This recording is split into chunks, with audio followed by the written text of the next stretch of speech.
Winter is coming and the weather outside is frightful. We have found our parkas, our puffers, our gloves, and our caps to keep the noggins warm. And one of the things that we need to think about is which watch are we going to wear in winter? That's a lot of W's. In this video, I'm going to discuss what a winter watch is and also give you some really stunning examples of watches that you can use in winter that will really complement your wardrobe in this cold time. For Southern Hemisphere viewers, I haven't forgotten you. Just put this video in your playlist and watch it in 6 months' time. It'll be totally relevant by then. For the rest of you, you need to watch it now. Let's get into it. Whether you're new to this channel or have seen a couple of my videos, it should slowly becoming clear that I care about quality, I care about value, and I care about heritage. But more than anything, I have a penchant for watch aesthetics and how they can complement, contrast, or elevate your personal style. We usually define our watches as the daily wearer watch or the beater watch, or in terms of formality or informality, dress watch or laid back watch. Either that or our watches fall into the description based on their function. Dive watch, field watch, Flieger watch, sports chrono, and so on. All these descriptions work, but we all know that our wardrobe follows the seasons, so why shouldn't your watch as well? Watches get very expensive quickly, and for many, having more than one watch is not an option. But nobody said every watch you have has to be $5,000, and nobody said we can't dream and make a list anyway. So that's what I've done. First of all, I think we need to set up some criteria that a winter watch needs to live up to. When thinking of true winter, snow, cold, and wind comes to mind.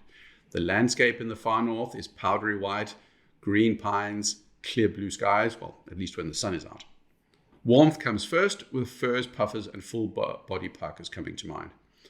Underneath, you've got mostly muted colors in the form of blacks, grays, and whites, but there are hints of color here and there. Sneakers are replaced with boots, ready for traversing glaciers or just those really icy sidewalks. A watch that works in this environment needs to be easily legible. It has to have clear typefaces, relatively simple dials with decent real estate. Strong contrast is going to be important as well. Black on white, yellow on black, and the like. I'm going to forego the need for durability in the watch, which would be important if it was to be used solely as an outdoor watch. But here I've compromised on the functional part of it and prioritized the winter aesthetic in my decision making. Also, I think a winter watch needs to put some light and life into your otherwise dark and dreary winter days. So anything that comes across as fresh and reminds you of clear blue skies and a wide open spaces is in the running. The first watch in my selection is a reimagining of a classic. It's the offspring of the original Cocktail Time and is the Seiko Presage SRPB 43J1 coming in at less than $500. What you have here is a 40.5mm dress watch with a mechanical movement, 41 hours of power reserve, Dauphine hands, Hardlex crystal, and a leather strap. Seiko makes decent movements even at this price range. The Hardlex crystal has a special feel to it, which I enjoy a lot, but the standout feature of this watch is the dial. The dial punches way outside its class. The ice blue dial is supposed to remind us of cocktail ice, but it definitely sends my mind in the direction of glaciers and icebergs. The dial is textured, reminiscent of the fluting of the bezel on the Datejust and Day-Date models, and produces a light play that no regular Sunray dial can match. This watch is pure winter and an absolute stunner. Each cocktail watch is formally matched with a specific cocktail, as the watches were created in collaboration with cocktail mixologist Ishigaku Shinobu. Personally, I would be drinking an aviation cocktail together with this watch: gin, creme de violette, lemon, and maraschino liqueur for those of you that care. At around $1,000, you start to get into territory of some really good watches. Nomos, with their very minimalist aesthetic, has a lot of options that can produce that winter vibe. But I'm going with the Fera Lander 4. What you get here is a Sellita GMT movement in a 39.5mm case with a leather strap. The dial is called Sea Green Sunray with ghost white numerals and an orange GMT hand. You wouldn't think that I would suggest this as a winter watch, but again, there's something about the sea green that sends my thoughts off to Patagonia or the southwest coast of New Zealand. Milford Sound, Fox Glacier, that's where my mind is. The orange hand, as far as I'm concerned, just serves as a reminder that spring is just around the corner. The dial is detailed and has layers to it, and even the date window is one of the best executed overall and had been color matched as well. The lume is super luminova, there's a lot of it, and this watch is just asking for you to go for a ride on the snowmobile. Coming in at not far off from $5,000, you have the Black Bay 58 in blue. We're dealing with the 39mm version of the Black Bay on a steel bracelet. There's Tudor's in-house movement with 70 hours of power reserve, 200 meters of water resistance, sapphire crystal, and all the usual Tudor bells and whistles. The blue dial and bezel with the white markers is pure winter. It's fresher and more lively than most, but any winter wardrobe is going to benefit from the Black Bay 58. The watch works really well on the bracelet, but throw on a NATO with a blue and white strap, or be adventurous and find yourself a blue calf leather strap, and then you're really having fun. The thing that puts this watch over the top in regards to winter are, of course, the snowflake hands. Getting into the $10,000 territory, and there would be no tier list that would be complete without at least one Rolex in the running. This time it's the Rolex Explorer 2 with the polar dial.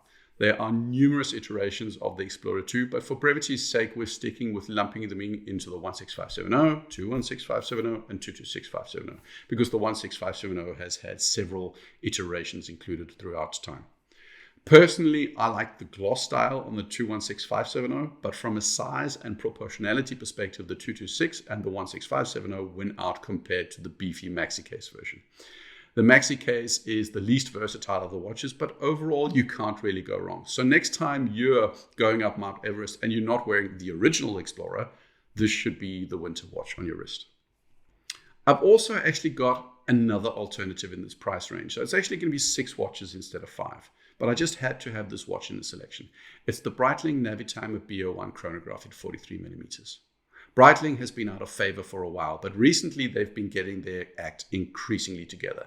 This chrono Navitimer knocks it out of the park. This is a 43mm chronograph with a light blue dial and black sub-registers. I've always been partial towards the Navitimer because of its history and the whole slide rule thing, which has always spoken to me. 43mm is still on the large size, but for a Breitling it's actually fairly reasonable.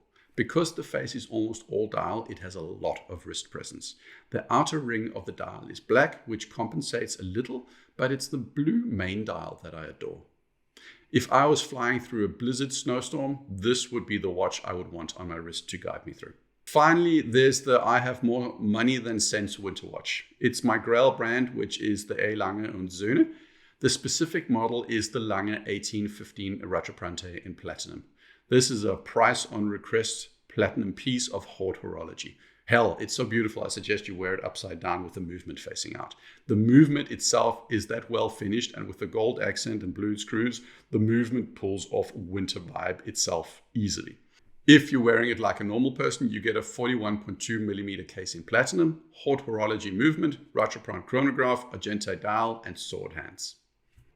If your castle is Winterfell or the White Kings, this is the watch you should be wearing. Honorable mention goes to the Rolex Day-Date in platinum with ice blue dial and smooth bezel. I'm sure somebody in the comments are going to remind me that that one exists as well, so I'm just going to put it there nevertheless. Makes it 7 watches in a 5 watch list, but who cares? Winter doesn't have to be depressing. It can be hard when it's cold, damp, and dark. But picture yourself looking out over a snowy winter wonderland. You take off your winter glove, pull up your sleeve, and look down at your watch. Is it the Seiko, the Ferrer, the Black Bay, the Rolex, the Navitimer, or the Lange? What's your winter dream watch? Those were my choices, but what do you think? What would your winter watch be? Let me know in the comments. Be sure to like and subscribe if you like my content. Your feedback is hugely appreciated, and it's a massive motivator that keeps me going. I have over 100 subscribers now, which I had never expected. I know it's nothing compared to the millions and millions of other people, but for me, it's fun and I really enjoy it. Thanks so much for watching. Come back another time. Cheers.